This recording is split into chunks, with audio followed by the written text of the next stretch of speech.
تو یہ حرف ہے، اور حروف کی قسمیں ہم نے کئی کلاسز میں پڑھی ہیں، ان میں سے یہ حرف جار ہے۔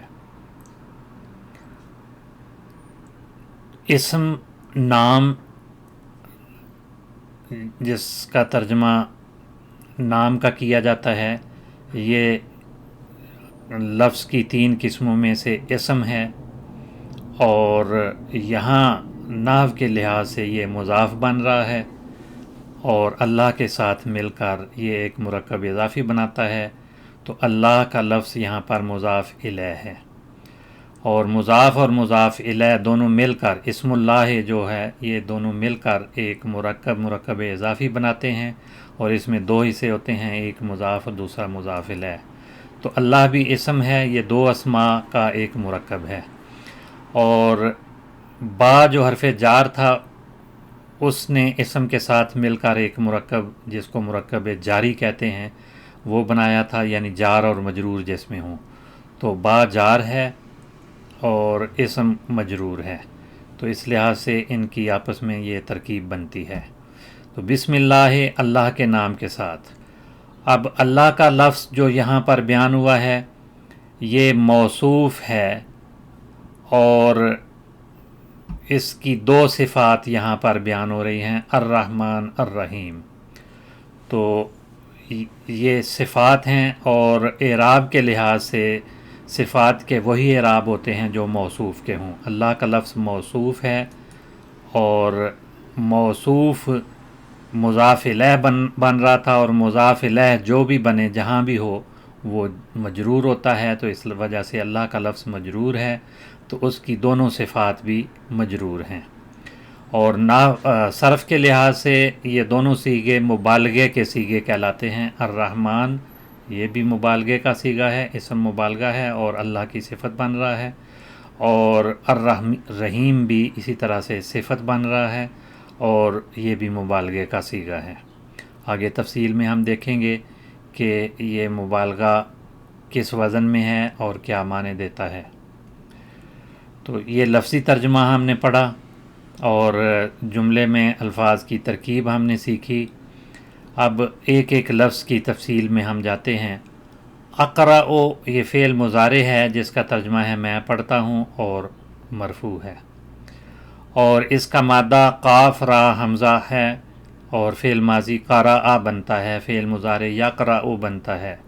مصدر قراءتاً اور قرآناً دونوں مصادر ہیں، اور جب ہم اس لفظ سے اسم فاعل بناتے ہیں تو فاعل کے وزن پہ قارئ بنتا ہے، اس میں ایک الف کا اضافہ کر کے یہ اسم فاعل کا الف کہلاتا ہے، اور اس کے ذریعے ہم اسم فاعل بناتے ہیں، تو یہاں پر یہ اسم فاعل بن گیا۔ اور مفعول جو ہے وہ مقروء، مفعول کے وزن پہ مقروء بنے گا، تو میم کا اضافہ اس میں ہوا اور واو کا اضافہ ہوا، جیسے فعل لام تو اصلی حروف اور میم زائد اور واو زائد ہے، اسی طرح سے اسم مفعول میں یہاں میم زائد اور واو زائد ہے، اور جو حرکات ہیں وہ بھی مفعول والی حرکات ساری کی ساری موجود ہیں۔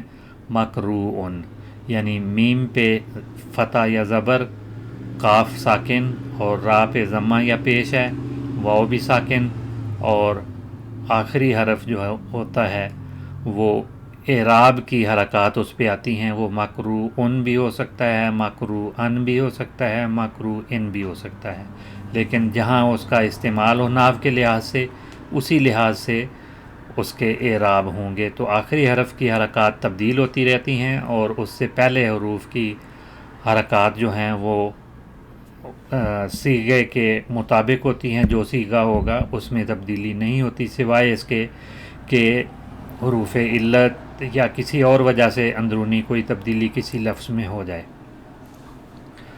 اور فعل ماضی جو قرأ ہے، یہ لکھنے میں غلط ہے، قرأ الکتابہ ہے، قراءۃ و قرآناً، اس کے معنی پڑھنے کے ہوتے ہیں، یا کتاب کے الفاظ پر غور کرنا اور ان کا زبان سے اظہار کرنا، یہ قراء یا قراءت کے معنی ہیں، قرآن کے بھی یہی معنی ہیں۔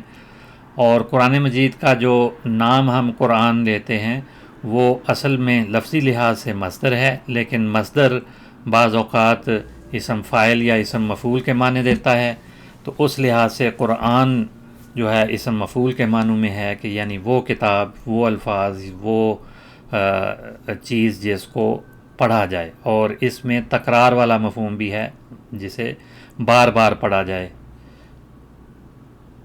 قراءتاً جو مصدر ہے اس کے ہم معنی اور الفاظ بھی ہیں، تلاوت، تجوید، ترتیل، یہ سارے جو ہیں یہ قراءت کے معنوں میں ہی آتے ہیں، اور اس کے معنی ہیں قراءت کرنا یا پڑھنا۔ تو قراءت القرآن، تلاوت القرآن، تجوید القرآن، ترتیل القرآن، یہ سارے ہم معنی ہیں، لیکن اپنے بنیادی معنوں کے لحاظ سے ان میں کچھ فرق بھی ہوتا ہے۔ محض پڑھنا یا اچھے انداز میں پڑھنا، قواعد کو مد نظر رکھ کے پڑھنا، خوش اعلانی سے پڑھنا، یہ ان مختلف الفاظ میں یہ مفاہیم بھی شامل ہوتے جاتے ہیں۔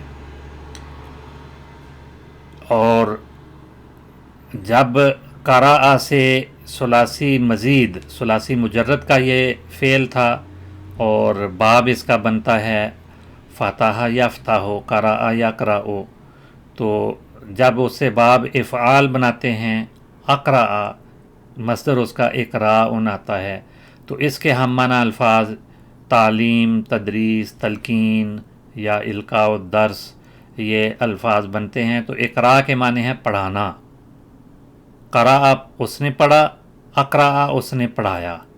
تو اس لحاظ سے یہ جو مصادر ہیں، یہ مصادر یا ان سے بننے والے جو افعال ہیں وہ سارے فعل متعدی معنی دے رہے ہیں۔ متعدی سے مراد وہ فعل ہوتا ہے جس میں مفعول کا بھی تقاضا ہو۔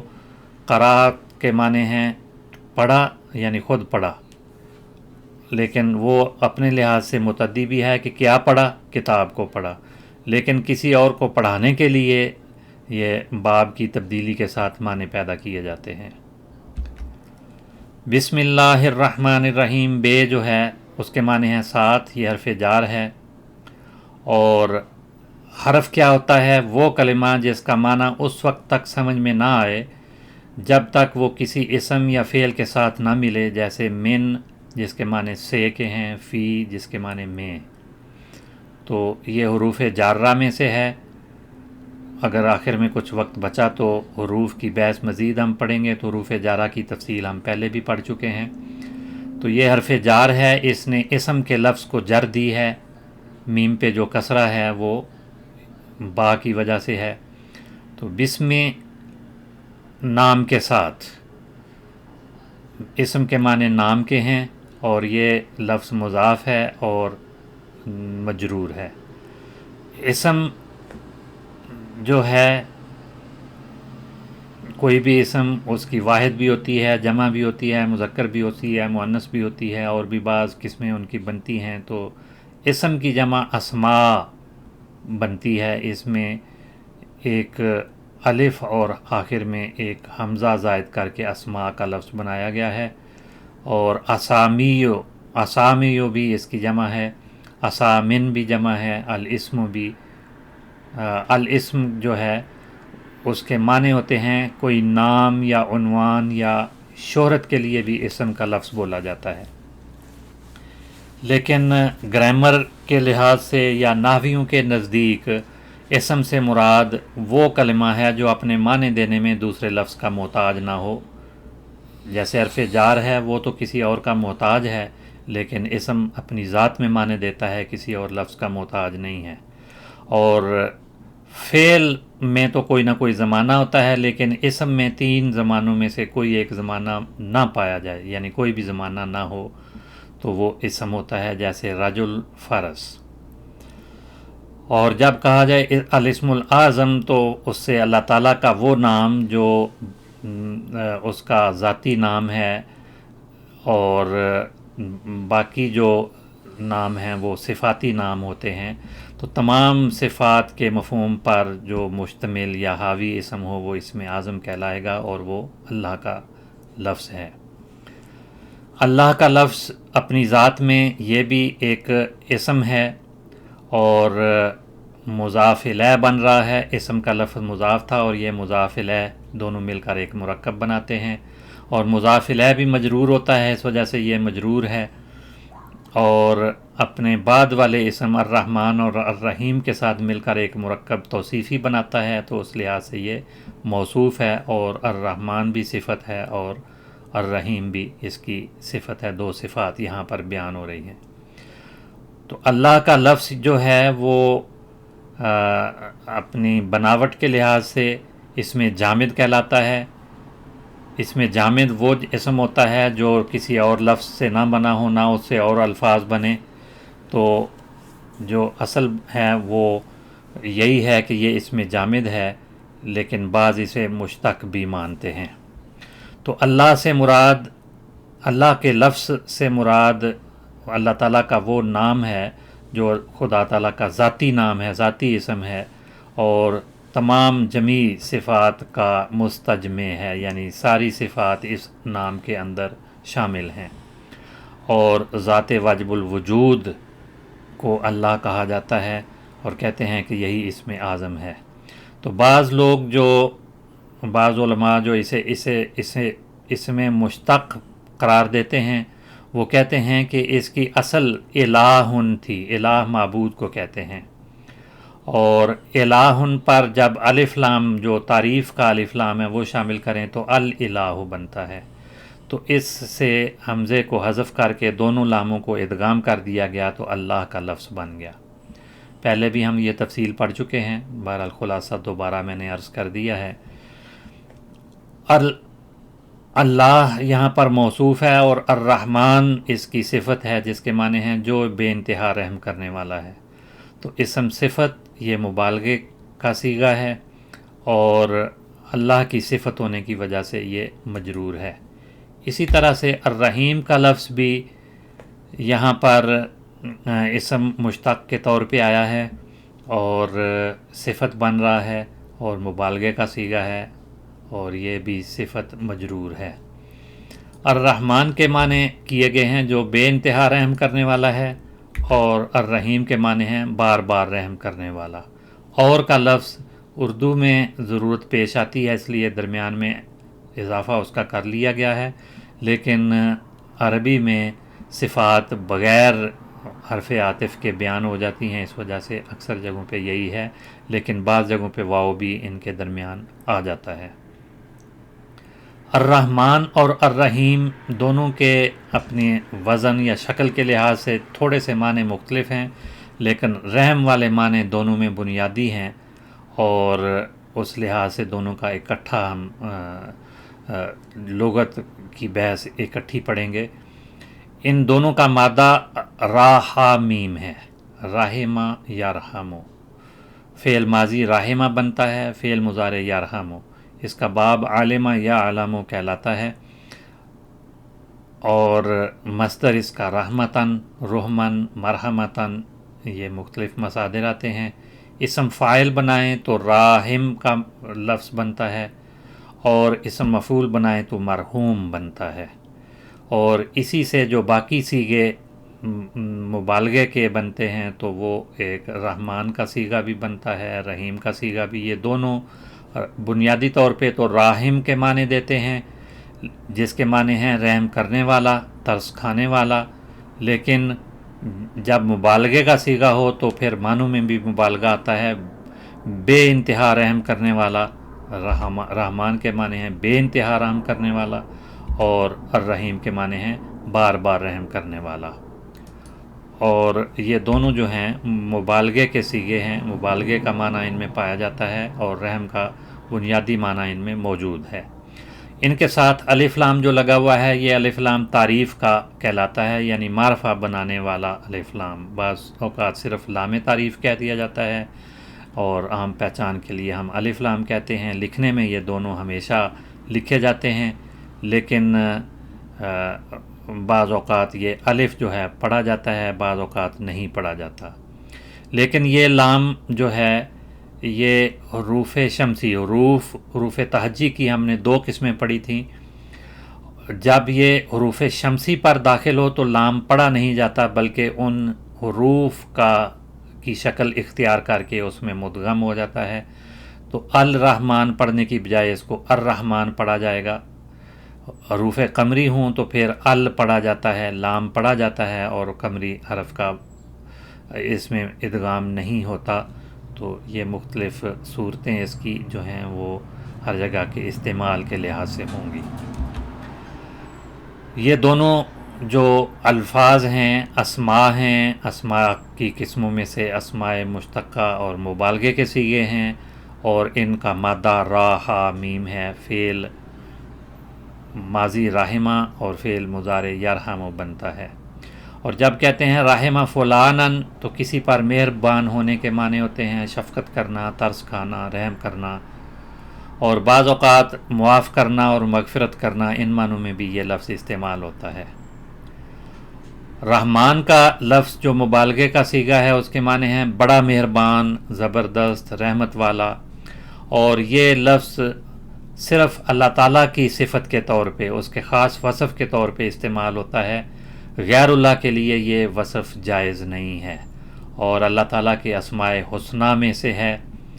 اور اس لفظ میں رحیم کی نسبت زیادہ مبالغہ ہے. بعض علماء کہتے ہیں کہ رحیم میں وہ رحمت ملحوظ ہے جو آخرت میں ہوگی اور صرف مومنوں کے لیے ہوگی، اور رحمان میں وہ رحمت ملحوظ ہے جو دنیا میں بھی ہوگی، اور سب مسلم اور سب کافر اس رحمت سے حصہ پائیں گے. سب کے لیے یہ رحمت عام ہے جو رحمان میں ہے. تو اس لحاظ سے اپنے دائرہ کار کے لحاظ سے بھی اور اپنے عمل کے اللہ تعالیٰ کی صفت کے لحاظ سے بھی رحمان کا لفظ زیادہ وسیع ہے، رحیم اس کی نسبت محدود ہے، لیکن اپنی ذات میں دونوں میں مبالغہ ہے. رحیم جس کی جمع رحما آتی ہے، ہا کی زبر یا فتح کے ساتھ ہی آتا ہے، رحما نہیں آتا. یہ فعلا کا وزن ہے، رحما. علماء کہنا غلط ہے، علماء ہے. اسی طرح سے بعض طلباء کہتے ہیں جو درست نہیں ہے، طلباء لام کی زبر کے ساتھ پڑھا جائے گا. تو ہا کی زبر کے ساتھ رحما رحیم کی جمع ہے، بہت رحم والا. رحیم کے معنی ہیں بہت رحم والا یا بار بار رحم کرنے والا، مشفق اور مہربان. اور اس میں باری تعالیٰ ہے، اللہ تعالیٰ کا نام ہے، اور اس کے معنی خصوصی رحمت والا جو مومنوں پر آخرت میں ہوگی. اور بعض اوقات یہ ابھی تو معنی ہم نے اسم فاعل والے کیے ہیں، مبالغے کے صیغے اسم فاعل کے معنی بھی دیتے ہیں، اسم مفعول کے معنی بھی دیتے ہیں. اب ہر لفظ جو ہے اس کا استعمال جہاں ہو اسی لحاظ سے. تو اسی وزن پہ اگر قتیل کہا جائے تو وہ مقتول کے معنوں میں، اسم مفعول کے معنوں میں ہے. اور رحیم کا لفظ ابھی تک جو ہم نے پڑھا ہے اسم فاعل کے معنی دینے والا یہ اسم ہے مبالغے کے ساتھ، لیکن اسم مفعول کے معنی بھی بعض اوقات دیتا ہے، رحم کیا ہوا بھی اس کے معنی ہو سکتے ہیں. تو آج کی کلاس ہم اسی پہ اس لحاظ سے ختم کرتے ہیں، جو ہم ترجمہ پڑھ رہے ہیں اس کا اختتام یہیں پر ہوتا ہے. اب کچھ باتیں ہم گرامر کی پڑھیں گے. گزشتہ سبق میں ہم نے پڑھا تھا کہ حروف، گزشتہ کئی اسباق میں ہم یہ سلسلہ پڑھ رہے ہیں کہ جو لفظ کی 3 قسمیں ہیں، اسم، فعل اور حرف، ان میں سے حرف جو ہے اس کی پھر آگے 2 قسمیں بنیادی بنتی ہیں، بعض غیر عاملہ اور بعض عاملہ ہیں. اور عاملہ کی پھر 2 قسمیں بنتی ہیں، عاملہ در اسم اور عاملہ در فعل. تو ابھی ہم حروف عاملہ در اسم کی بحث پڑھ رہے ہیں، جن میں سے ہم نے حروف جارہ پڑھے تھے، اور ہم نے حروف مشبہ بالفعل پڑھے تھے. اور آج ہم پڑھیں گے کہ حروف میں سے ایک حرف لا ہے جو لائے نفی جنس کہلاتا ہے، اور یہ بھی حروف مشبہ بالفعل کے مشابہ ہے، لیکن اسم پر داخل ہو تو اس میں تبدیلی کرتا ہے. لا کو جب رجل ظریف کے ساتھ شامل کریں گے لا، تو لا رجل ظریف، تو یہ لا نفی جنس بن جائے گا. اس میں رجل جو ہے وہ لا کا اسم بنے گا اور ظریف اس کی خبر بنے گی.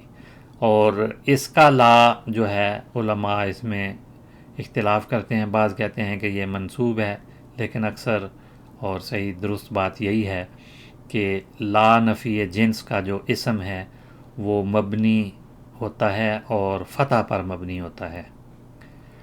پھر ایک حرف استثناء ہے الا، حرف استثناء الا کے ذریعے ایک مجموعے میں سے کسی ایک کو یا چند چیزوں کو الگ بیان کیا جاتا ہے تو درمیان میں الا آتا ہے. تو یہ بھی عمل کرتا ہے. اس کا عمل کیا ہوتا ہے؟ یہ بھی اپنے اسم کو نصب دیتا ہے، یعنی اس کے بعد جو اسم آتا ہے وہ منصوب آتا ہے. تو الا اللہ، لا الہ الا اللہ کہیں گے کیونکہ وہاں الا کا عمل ختم ہو گیا، کیونکہ جس جملے میں نفی کا کوئی کلمہ پہلے آ رہا ہو تو وہاں اس کا عمل الا کا عمل ختم ہو جاتا ہے، تو وہاں پر الا اللہ کہیں گے. لیکن اکثر جگہوں پہ جہاں مثبت جملہ پہلے ہو تو پھر الا کے ذریعے جو ہے استثناء ہوتا ہے، اس کے بعد اسم پر نصب آتی ہے، منصوب ہوتا ہے. تو حرف استثناء جو ہے وہ نصب کا کام کرتا ہے، نصب دیتا ہے، اس کا عمل نصب دینا ہے. اسی طرح سے ایک حرف ندا کہلاتا ہے. اور حرف ندا کیا ہوتا ہے؟ جو حروف کسی کو پکارنے کے لیے، مخاطب کرنے کے لیے کہے جاتے ہیں وہ حروف ندا کہلاتے ہیں. تو حرف ندا جو ہے وہ بھی اسم کو نصب دیتا ہے، اور اس کے بعد جو اسم ہوتا ہے وہ عام طور پہ معرفہ ہو جاتا ہے، کیونکہ کسی خاص کو ہی پکارا جاتا ہے، بلایا جاتا ہے، اور وہ بھی اپنا عمل کرتے ہیں. یہ کون کون سے ہیں؟ یا بھی ہے حرف ندا، ایک ایا ہے، حیا ہے، اے ہے. تو اس کے بعد جو اسم آئے گا وہ دو طرح سے عام طور پہ آتا ہے. بعض اسماء جو ہیں وہ مرکب کی صورت میں آتے ہیں یا مضاف بن کے آتے ہیں تو وہ منصوب ہو جائیں گے. جیسے یا عبد اللہ ہے، یا رسول اللہ ہے، لام پہ جو زبر ہے، یا عبد کی دال پہ جو زبر یا فتح ہے، یہ یا حرف ندا کا عمل ہے، اس وجہ سے یہ رفع کے ساتھ پڑھا گیا ہے. لیکن اگر منادا جس کو پکارا جائے وہ مفرد ہو تو وہ مبنی علی الضمہ ہوتا ہے، یعنی اس کے آخر میں پیش آتی ہے. تو یہ مورب اسماء پہ داخل ہوتے ہیں لیکن ان کو مبنی کی شکل دے دیتے ہیں، یعنی ان کے آخر میں پیش آتی ہے، اور وہ پیش بنا کی علامت کہلاتی ہے. تو یا محمد ہو، یا حامد ہو، یا استاذ ہو کہا جائے گا، لیکن یا عبد ہو کہا جائے گا اگر اکیلا ہو. اور اگر اس کو مضاف بنا دیا جائے تو پھر دال پہ زبر یا فتح آئے گی. تو یہ الگ الگ اس کے استعمال یا صورتیں ہیں. تو یہ چند مثالیں بھی اس کی ہم پڑھ لیتے ہیں. یا عبد الرحمن، اے رحمان کے بندے. یا رب الکعبہ، اے کعبے کے رب. یا سعید، اے سعد، اے سعد کی ماں. یا بنت خالد، اے خالد کی بیٹی. یا امام المسجد، اے مسجد کے امام. یا عبد اللہ، اے اللہ کے بندے. یا اخت حامد، اے حامد کی بہن. یا سائق السیارہ، اے ڈرائیور. یا ابن عباس، اے ابن عباس. یا ابا بکر، اے ابو بکر. تو یہ چند مثالیں ہم نے پڑھی. اسی طرح سے واؤ مفتوحہ، یعنی واؤ جو ما کے معنوں میں آتی ہے وہ بھی اپنا عمل کرتی ہے، اور اس کے بعد والا اسم بھی منصوب آتا ہے. ما کے معنوں میں آنے والی جیسے واو معیت بھی کہتے ہیں، اور اس کے بعد والا اسم منصوب ہو جاتا ہے. الماء والخشیہ تو یہ ویسے ہوگا، لیکن واو اگر معیت کے معنوں میں ہے تو پھر والخشیہ پڑھیں گے. الماء والخشیہ، یعنی الماء مع الخشیہ. تو ما کے معنوں میں یہ واو آ رہی ہے، اس وجہ سے اس کا عمل ہے اور یہ نصب دیتی ہے. اس کے بعد والا اسم منصوب ہوتا ہے. اور یہاں تک اب ان حروف کی بحث مکمل ہوئی جو اسم پر عمل کرتے ہیں. باقی انشاءاللہ تعالی اگلی کلاسز میں ہم پڑھیں گے. آج کی کلاس اسی پہ ختم ہوتی ہے. السلام علیکم ورحمۃ اللہ وبرکاتہ.